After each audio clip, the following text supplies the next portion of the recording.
آپ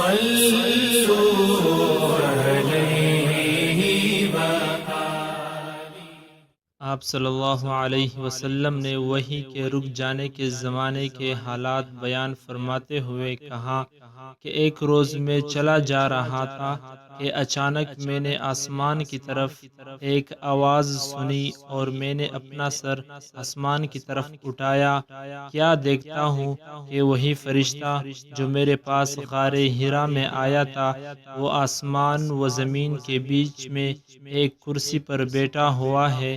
میں اس سے ڈر گیا اور گھر آنے پر میں نے پھر کمبل اڑنے کی خواہش ظاہر کی۔ اس وقت اللہ پاک کی طرف سے یہ آیات نازل ہوئی، اے لحاف اڑ کر لیٹنے والے، اٹھ کھڑا ہو اور لوگوں کو عذاب الہی سے ڈرا، اور اپنے رب کی بڑائی بیان کر، اور اپنے کپڑوں کو پاک صاف رکھ اور گندگی سے دور رہ۔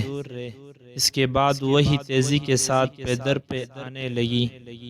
صحیح بخاری حدیث نمبر 4۔